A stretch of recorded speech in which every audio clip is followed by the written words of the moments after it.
जय श्री राधे। ईश्वर की कृपा आप पर और आपके परिवार पर सदैव बनी रहे। आज माघ पूर्णिमा पर सुनिए अध्याय 26 से अध्याय 30 तक माघ मास महात्म कथा।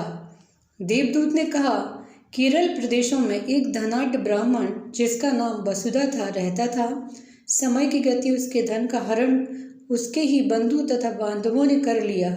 इस कारण वह अत्यंत निर्धन हो गया। वह अपने उदर की पूर्ति भी कठिनता से कर पाता था।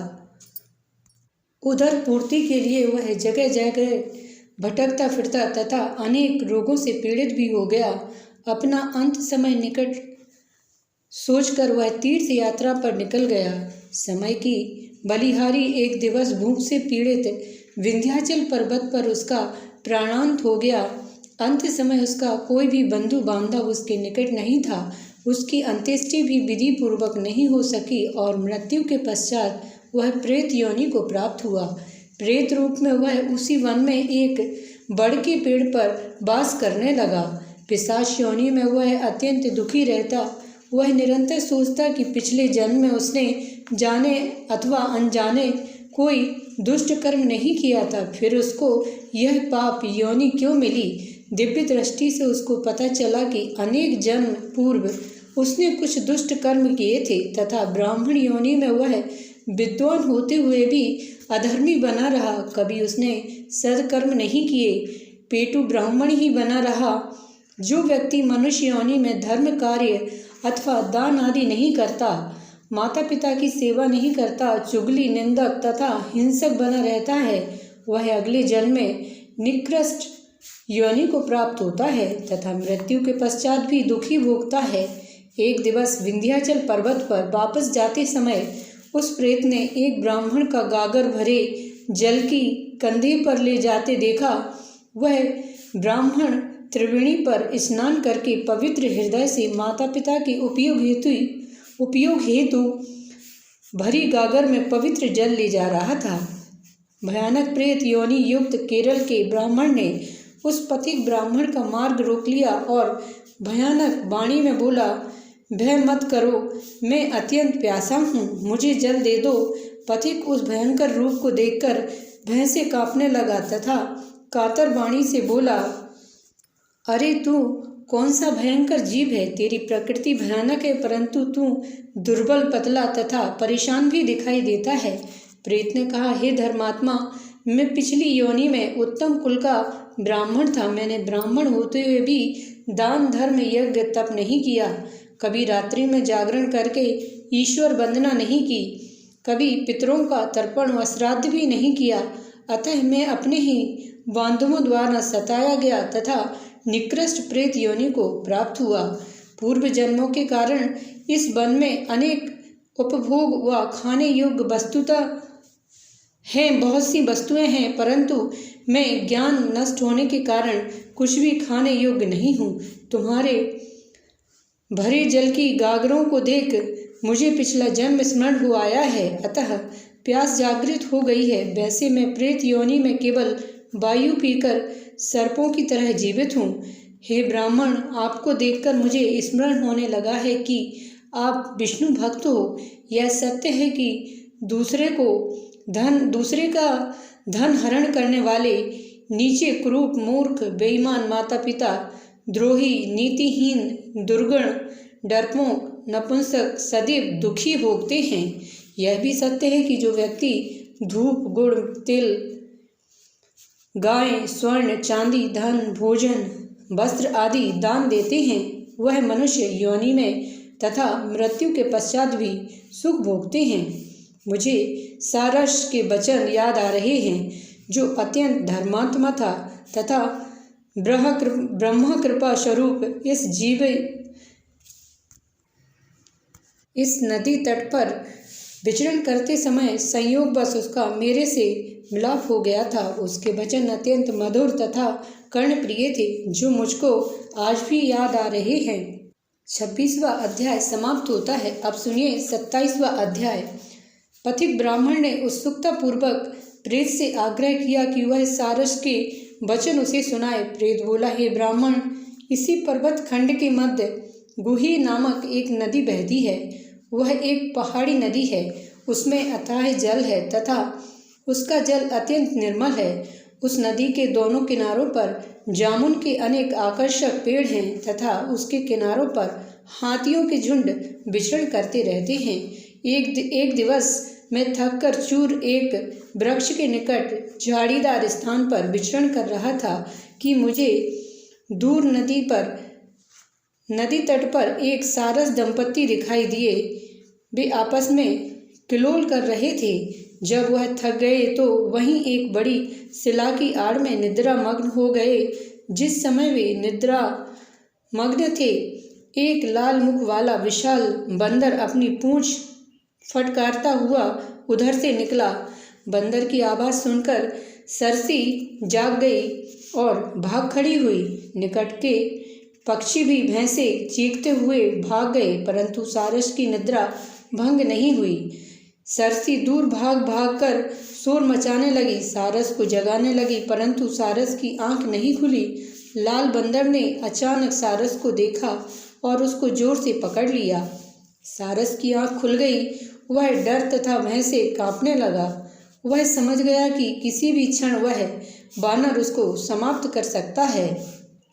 वह सारस वस्तुतः पूर्व जन्म में उच्च योनि में ब्राह्मण कुल में उत्पन्न हुआ था तथा वह बंदर भी उच्च राज्य में कुल में उत्पन्न हुआ था। वह विधि का विधान तथा कर्म फल था कि पिछली योनि में उच्च कुल में उत्पन्न आत्माओं ने इस योनि में सारस तथा बंदर के रूप में जन्म लिया था तथा उनका मिलाप संयोग बस इस विचित्र परिस्थिति में हुआ था। सारस ने कहा, हे बानर, तू पिछली योनि में विंध्याचल परमेश्वर था तथा मैं तेरा कुल गुरु था। तूने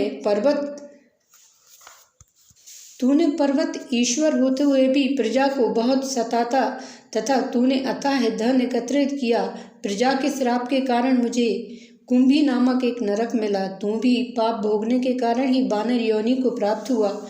अब मुझे मारकर क्यों अपराधी बनता है तथा अगले जन्म को भी खराब कर रहा है। भयानक बानर एकदम सचेत हो गया। उसने सारस को अपने बंधन से मुक्त कर दिया और बोला, हे सारस, यदि तू सत्य बोलता है तो स्पष्ट बता कि क्या कारण था। तुझे ब्राह्मण कुल में उत्पन्न होने के पश्चात भी इस जन्म में सारस योनि को प्राप्त हुआ। माघ मास महात्म्य 27 अध्याय समाप्त होता है। अब सुनिए 28वां अध्याय। सारस के मुख पर भीषण कष्ट के लक्षण उभरे। वह बोला, हे बानर, मैं तुम्हें विस्तार सहित बताता हूँ कि मुझे किस कारण इस जन्म में पक्षी की योनि प्राप्त हुई है। हे बानर, पिछले जन्म में मेरा जन्म ब्राह्मण योनि में हुआ था और मेरी इस योनि की पत्नी सारसी भी ब्राह्मणी थी। हम दोनों ने उस जन्म में दूषित कर्म किए और उन विपरीत कर्मों के कारण हम दोनों ने 30,000 वर्ष तक भयंकर कष्ट भोगे। हमारा तुम्हारा भी संपर्क पिछले जन्मों में हुआ था। वे घटनाएं 30,000 वर्ष पूर्व की हैं, जब हम, तुम और मेरी पत्नी सरसी ने ब्राह्मण योनि में जन्म लिया था। हे प्रेत, तुमने सूर्य ग्रहण के समय सौरबारी अन्न व धन दान किया। यह दान तुमने मुझे देते हुए कहा था कि इसका 10वां अंश मैं रख लूं तथा शेष दीनहीन तथा अभावग्रस्त जनता में बांट दूं, परंतु मैंने लोभवश अधिकतर धन व अन्न स्वयं रख लिया तथा लोक दिखावे हेतु थोड़ा सा ही गरीब जनता में बांटा। इस प्रकार उस महापाप के कारण मृत्यु पश्चात मुझे काल सूत्र महानरक भोगना पड़ा।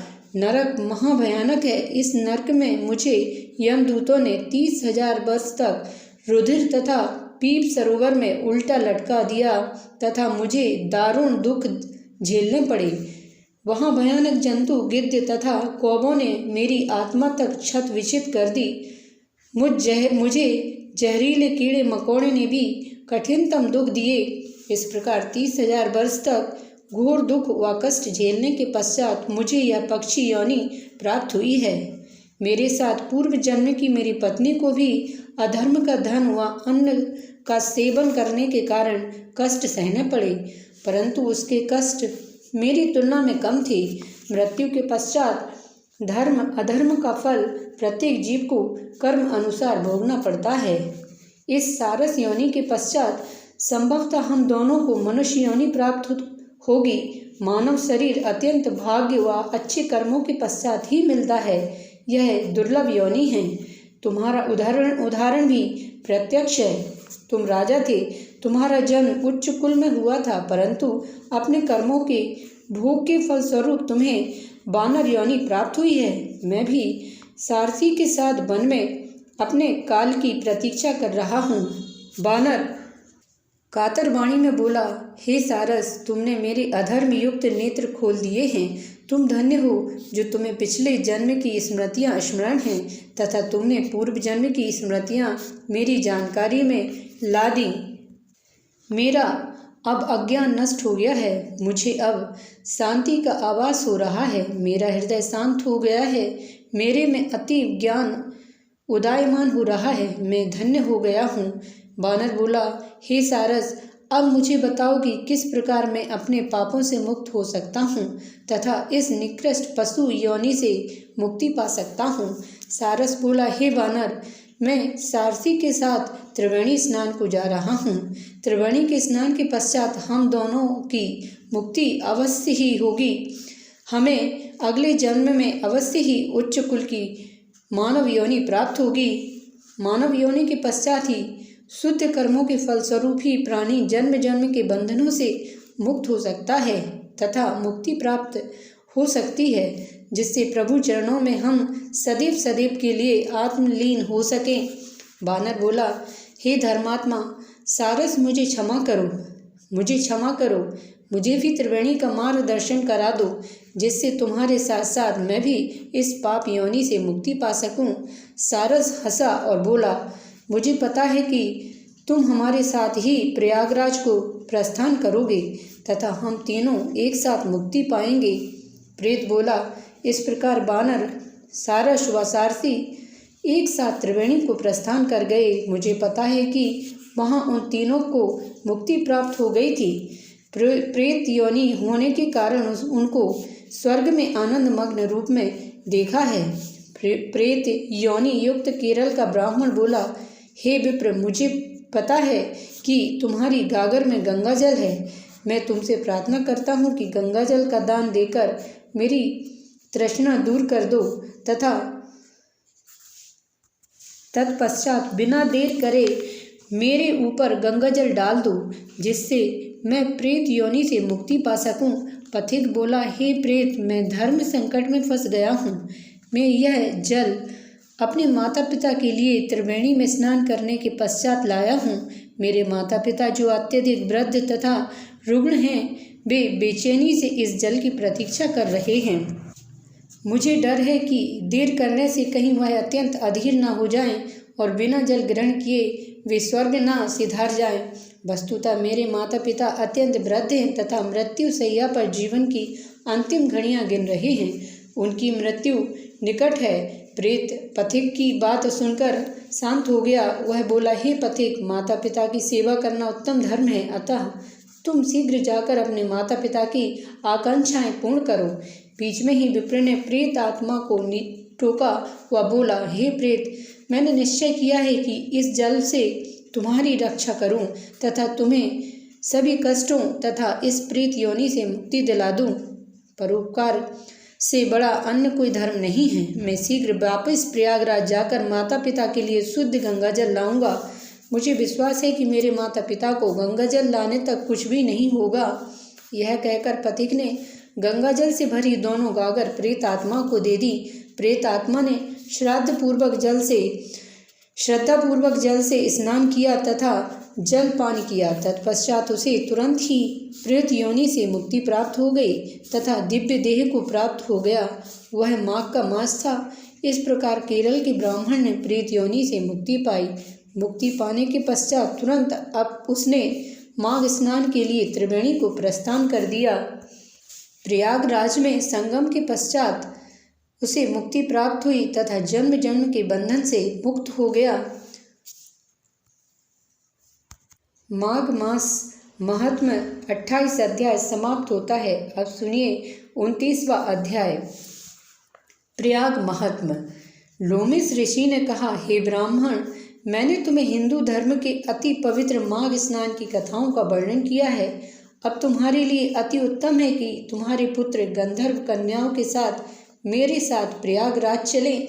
इस प्रकार उनको माघ स्नान के अति दुर्लभ पवित्र स्नान का संयोग प्राप्त होगा तथा वे पिशाच योनि से मुक्ति पा जाएंगे। ऋषि के आदेश के अनुसार वे सब पिशाच तथा पिशाचनियाँ सहर्ष त्रिवेणी जल में स्नान हेतु जाने के लिए तैयार हो गए। तत्पश्चात वे आकाश मार्ग से गंगा यमुना स्नान हेतु चल दिए। आकाश मार्ग से जाते हुए लोमेश ऋषि ने उनको प्रयाग महात्म्य का पवित्र वर्णन किया। वहीं प्रयाग महात्म्य का वर्णन वशिष्ठ जी ने राजा दिलीप को विस्तार पूर्वक सुनाया था। लोमेश ऋषि बोले, आप सब प्रेम पूर्वक प्रयागराज को प्रणाम करो तथा धैर्यपूर्वक प्रयागराज के पवित्र संगम पर माघ स्नान का महात्म्य ध्यान पूर्वक हृदय मंथन करो। प्रयागराज में संगम पर स्नान करना अति पवित्र है तथा माघ में स्नान करना मोक्षदायक है। प्रयागराज में ही समस्त जग का उत्पन्न करने वाले ब्रह्मा जी ने सृष्टि रचना के लिए महान यज्ञ किया था और महान यज्ञ करने से महान शक्ति प्राप्त करने के पश्चात सृष्टि की रचना की थी। भगवान विष्णु ने हृदय से लक्ष्मी जी की भार्या रूप में कामना की थी तथा गंगा यमुना सरस्वती के पवित्र संगम में स्नान किया था। अमृत मंथन के समय विष्णु जी की कामना पूरी हुई थी। उन्हें लक्ष्मी जी वरदान स्वरूप अर्धांगिनी के रूप में प्राप्त हुई थी। प्रयागराज वह पवित्र स्थल है जहाँ प्रलय के समय मार्कंड ऋषि ने शरण ली थी। यमुना गंगा के पवित्र जल में स्नान करने से मनुष्य निष्पाप हो जाता है तथा मुक्ति को प्राप्त होता है। प्रयाग स्नान के संबंध में अनेक घटनाएं प्रसिद्ध हैं, जिनमें से कुछ इस प्रकार हैं। त्रेता युग की बात है। प्राचीन ऋषि ने गंधर्व ऋषि को क्रोध में श्राप दिया कि तू काक होगा। गंधर्व ऋषि श्राप के फलस्वरूप काक बन गए। काक ने त्रिवेणी के संगम पर स्नान किया। वह माघ मास का था। गंधर्व ऋषि तुरंत श्राप से मुक्त हो गए। देवता इंद्र ने उर्वशी को श्राप दिया कि वह तुरंत स्वर्ग से निकलकर पृथ्वी लोक पर ही वास करें। पृथ्वी पर आने के पश्चात उर्वशी ने तुरंत संगम पर स्नान करने के प्रयाग चली गई। उसके स्नान करते ही इंद्र का श्राप का विध्वंस हो गया। नाहुस का पुत्र दयति था। दयति के कोई पुत्र नहीं था। दयति ने संगम में स्नान किया तथा पुत्र प्राप्ति की कामना की। उसके संकट समाप्त हो गए तथा धन की अपार वृद्धि हो गई और पुत्र प्राप्ति की कामना भी पूरी हो गई। सनकादिक ऋषि ने प्रयाग में ही निवास किया था। वे संगम में नित्य प्रतिदिन स्नान करते थे। उनको योग सिद्धि प्रयाग में ही प्राप्त हुई थी। जो भी व्यक्ति प्रयाग में संगम पर प्रेम और श्रद्धा पूर्वक स्नान करता है, उसकी इच्छा अथवा कामना अनुसार सिद्धि प्राप्त होती है। वह मनोकामना पूर्ण होती है। यदि वह मास माघ का हो तो सोने पर सुहागा के समान है। तत्पश्चात वेद निधि ने लोमेश ऋषि से कहा, हे परम पूज्य ऋषि, हम आपके उपदेश व मार्गदर्शन के कारण श्राप मुक्त हो गए हैं। लोमेश ऋषि ने कहा, हे राजन, ध्यान से मेरी बात सुनो। तुम्हारा पुत्र का विद्या अध्ययन समाप्त हो गया है। वह युवा है। इन कन्याओं में से सबसे बड़ी अति होनहार व सुंदर है। यह तुम्हारे पुत्र के लिए अति श्रेष्ठ वधू सिद्ध होगी। राजा दिलीप ने अति आनंद पूर्वक ऋषि की आज्ञा का पालन किया तथा सबसे बड़ी बहन का विवाह अपने पुत्र से कर दिया। अन्य 4 गंधर्व कन्याओं का विवाह भी राजा दिलीप के निकट संबंधी बंधु बांधवों से हो गया। वह युवा है। इन कन्याओं में सबसे बड़ी अति होनहार व सुंदर है। यह तुम्हारे पुत्र के लिए अति श्रेष्ठ वधू सिद्ध होगी। राजा दिलीप ने अति आनंद पूर्वक ऋषि की आज्ञा का पालन किया तथा सबसे बड़ी बहन का विवाह अपने पुत्र से करा दिया। अन्य 4 गंधर्व कन्याओं का विवाह भी राजा दिलीप के निकट संबंधी बंधु बांधवों से हो गया। विवाह उपरांत 5 गंधर्व कन्याएं राजा दिलीप के साथ उनके निवास पर चली गईं। अतः प्रत्येक मानव का कर्तव्य है कि वह त्रिवेणी में स्नान करे। मकर संक्रांति के दिन माघ स्नान का अति सुंदर संयोग है। इस दिन स्नान करने से पिछले पापों का विनाश हो जाता है तथा भविष्य उज्जवल हो जाता है। स्नान के पश्चात यथाशक्ति दीनहीन पुरुष, स्त्रियों तथा गरीबों को अनाज, वस्त्र, धन, अन्न, गुड़ तथा तिल का दान करें, जो अति उत्तम है। उससे लोक परलोक दोनों ही सुधर जाते हैं। 29वां अध्याय समाप्त होता है। अब सुनिए माघ मास महात्म कथा 30वां अध्याय। माघ मास की पूर्णिमा के दिन त्रिवेणी में स्नान अति फलदायक है। पूर्णिमा के दिन व्रत करने वाले का कर्तव्य है कि वह भगवान विष्णु की सच्चे हृदय से पूजा व आराधना करे। भगवान विष्णु की पूजा के पश्चात गणेश जी, शिव तथा पार्वती जी की पूजा अर्चना करे। तत्पश्चात भगवान सत्यनारायण की पूजा अर्चना करे तथा नवग्रह की स्थापना करे। नवग्रह की स्थापना के पश्चात पूर्व में यज्ञ की वेदी की स्थापना करे तथा वेदी के पश्चिम में स्वयं स्थान ग्रहण करे तथा पूर्व की ओर मुख करके तिल, चावल, जौ हवन सामग्री के साथ हवन करे। हवन के पश्चात 21 बार गायत्री मंत्र का पाठ करे। उसके पश्चात कलश के ऊपर लक्ष्मी तथा विष्णु जी की मूर्ति स्थापित करके भद्र चक्र बनाए। तत्पश्चात सभी देवी देवताओं ब्रह्मा, विष्णु, महेश, ब्रह्मा आदि की श्रद्धापूर्वक पूजन तथा मनन करे। ओम इंद्र विष्णुपति मंत्र का आवाहन अति फलदायक है। इस मंत्र का आवाहन करते समय पुरुष सूक्त तंत्रों का पूजन तथा 4 पूजन अति फलदायक हैं। पूजा तथा हवन के पश्चात 5 वस्त्रों का दान अति फलदायक है। 5 वस्त्रों के साथ साथ ब्राह्मण को धोती, अंगोछा, लोटा, छाता, खड़ाऊ माला, जनेऊ जोड़ा, आसन का दान अति महत्वपूर्ण है। गोदान, सुवर्ण, धन, तिल आदि का दान भी अति फलदायक है। इसके पश्चात कीर्तन, भजन, मंगलगान का फल अति कल्याणकारी है। उस दिवस ब्राह्मण, गरीब तथा अभावग्रस्त व्यक्तियों को दान दक्षिणा देना अति कल्याणकारी है। माघ महात्म का सुनना व सुनाना अति फलदायक है। जो भक्त उपरोक्त विधि अनुसार व्रत व उद्यापन करता है, उसके 7 जन्मों के सभी पाप नष्ट हो जाते हैं, सकल मनोरथ सिद्ध होते हैं तथा संपत्ति, धन, धान्य प्राप्त होती है व मन वांछित इच्छा पूर्ण होती है।